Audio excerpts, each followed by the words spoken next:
Hello అందరికి welcome to my channel ancient beer diaries.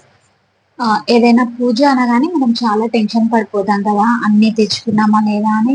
ముఖ్యంగా వరలక్ష్మి వ్రతంకి అయితే ఇంకా చాలా కంగారు పడిపోతాం.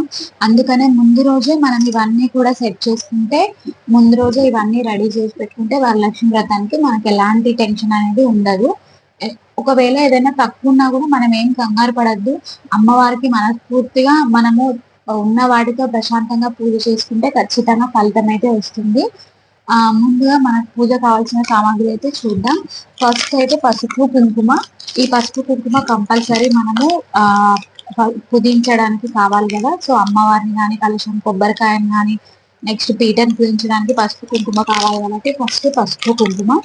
నెక్స్ట్ మనము పూజకు కావాల్సిన ఐటమ్స్ అన్ని కూడా మంగళారతి ప్లేటు, చెమ్మలు, దీపాలు పెట్టడానికి. నెక్స్ట్ అదే విధంగా ఒకటి ఎక్స్ట్రా మనం కలశం పెట్టుకోవడానికి ఒక ప్లేట్ అయితే కావాలి.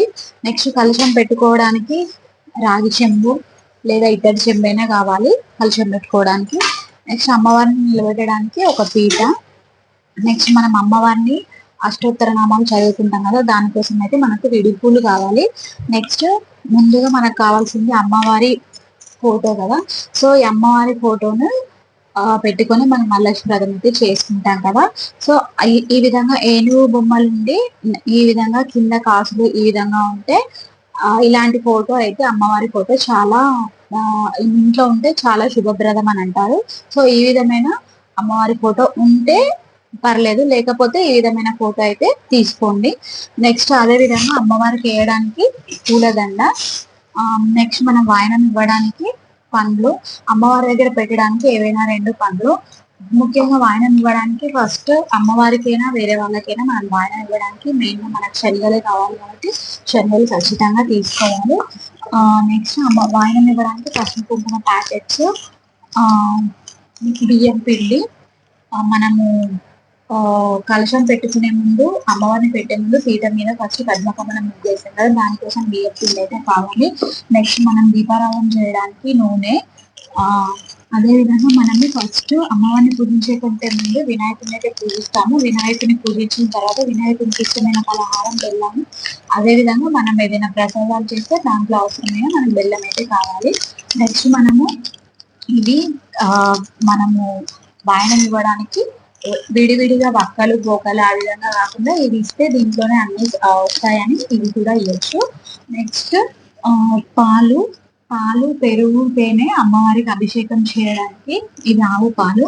నెక్స్ట్ మనం దీపారాధన చేయడానికి భక్తులు, అదే విధంగా కొబ్బరికాయలు. ఇవైతే మనము కంకణాలు కట్టడానికి మనకి దారం అయితే కావాలి. నెక్స్ట్ పచ్చకర్పూర, ఇది కర్పూర బిళ్ళలు మనం హారతి ఇవ్వడానికి. నెక్స్ట్ ధూపం వేయడానికి సాంబ్రాణి, ఇది పంచామృతం, తేనె, గంధం డబ్బా, మనం అమ్మవారిని పూజించడానికి గంధం డబ్బా కావాలి కదా. నెక్స్ట్ నెయ్యి, మనం నెయ్యితో దీపారాధన చేసుకోవాలి వరలక్ష్మి పండుగ. అదే విధంగా మనకు ప్రసాదం చేయడానికి కూడా నెయ్యి కావాలి. నెక్స్ట్ అమ్మవారి ఫోటోకి వేయడానికి మనకు వస్త్రం అయితే కావాలి.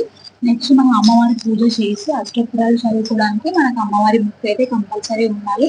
మనం దీంట్లో చూసి చదువుకోవడానికి అయితే మనకు చదువుకోని వాళ్ళైతే మామూలుగా ఏదైనా వీడియో పెట్టి చేసుకోవచ్చు. మనకు చదువుకోవడానికి పాజిబుల్ అయితే మాత్రము మనం దీంట్లో చూసి అష్టోత్తర నామాలు అయితే చదువుకోవచ్చు. నెక్స్ట్ అగరబత్తీలు ధూపం వేయడానికి. నెక్స్ట్ బియ్యము, మనము అమ్మవారిని పెట్టేటప్పుడు బియ్యం వేసి, పీట మీద బియ్యం వేసి మనం అమ్మవారిని పెడతాము. సో బియ్యం అయితే కంపల్సరీ. నెక్స్ట్ అక్షంతలు, మనం వాయనం ఇచ్చినప్పుడు మనం వాయనం ఇచ్చినప్పుడు వేరే వాళ్ళ దీవెన తీసుకుంటాం కదా, అప్పుడు అక్షంతలు అయితే కావాలి. నెక్స్ట్ అమ్మవారి దగ్గర పెట్టుకోవడానికి పసుపు కొమ్ము, వక్కలు, యాలకులు. అమ్మవారి దగ్గర పెట్టుకోవడానికి చాలానే ఉంటాయి, ఇంకా అది మన ఇష్టం అండి. చెప్తున్నా కదా, ఉన్నందులో మనకి ఏది పాజిబుల్ అయితే అవి ప్రశాంతంగా ఉన్న వాటితో ప్రశాంతంగా పూజ చేసుకుంటే మనకి పూజ చేసిన ఫలితం అయితే కంపల్సరీ ఉంటుందండి. నెక్స్ట్ అమ్మవారికి ఎంత అలంకరిస్తే అంత ఇష్టం, అని మన పాసిబిలిటీని బట్టి, ఎవరి పాసిబిలిటీని బట్టి వాళ్ళు పూజ చేసుకుంటే మాత్రము ఖచ్చితంగా మనకి శుభమే జరుగుతుంది. నెక్స్ట్ ఇది ఫ్రంట్. చెప్తున్నాను కదా అమ్మవారికి ఎంత అలంకరణ చేస్తే అంత ఇష్టం అని. నెక్స్ట్ అమ్మవారి దగ్గర పెట్టుకోవడానికి పసుపు కొమ్ములైనా సరే, లేదంటే ఇలాంటి ఏనుగు ప్రతిమలైనా పెట్టుకోవచ్చు. నెక్స్ట్ అదే విధంగా అమ్మవారి దగ్గర పెట్టుకోవడానికి మనకు ఈ విధంగా చిల్లర డబ్బులు అయితే కావాలి. ఇది కూడా అంతే, మనం అమ్మవారి దగ్గర పెడితే ఒక గిన్నెలో ఒక పసుపు, ఒక గిన్నెలో కుంకుమ, ఒక గిన్నెలో ఈ కాయిన్స్ అయితే పెట్టుకోవచ్చు. నెక్స్ట్ పూలు, నెక్స్ట్ మనకి అమ్మవారి ఫోటో కావాలి. అదే విధంగా మనకి అమ్మవారి ప్రతిమ కావాలి, విగ్రహం కానీ లేదంటే ఇలాంటి కాసు కానీ. ఇది లేకపోతే మన వాయనం ఇవ్వడానికి ఖచ్చితంగా మనకి తమలపాకులు అయితే ఉండాలి. నెక్స్ట్ కలశం కింద పెట్టుకోవడానికి, కలశం పైన పెట్టుకోవడానికి కూడా తమలపాకులు ఉండాలి. తమలపాకులతో పాటు మనకి మామిడాకులు కూడా ఉండాలి. మామిడాకులు కూడా మనం కలశంలో పెట్టుకోవచ్చు. అదే విధంగా గుమ్మాల కట్టుకోవడానికి మామిడాకులు కూడా ఉండాలి.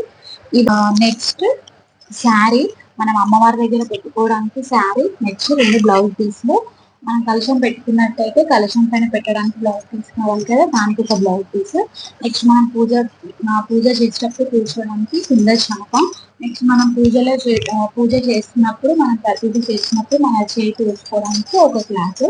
సో ఇవన్నీ కూడా మనం ముందు రోజే సర్ది పెట్టుకుంటే మనకి ఎలాంటి టెన్షన్ అనేది ఉండదు. మనం చెప్తున్నాం కదా, ఒకవేళ ఏదైనా తక్కువ పడ్డా కూడా మనం ఎలాంటి టెన్షన్ అయితే పడద్దు. ఉన్న వాటితో మనం ప్రశాంతంగా పూజ చేసుకుంటే మాత్రం మన మనసు నిర్మలంగా ఉంటే చాలు, మనం పూజ చేసిన ఫలితం అయితే దక్కుతుంది. ఈ ఈ వీడియో కొంతమందికైనా యూజ్ అవుతుందని నేను ఈ వీడియో అయితే చేశాను. నా వీడియో ఉంటే మీకు నచ్చినట్లయితే లైక్ చేయండి, షేర్ చేయండి, కామెంట్ చేయండి. నా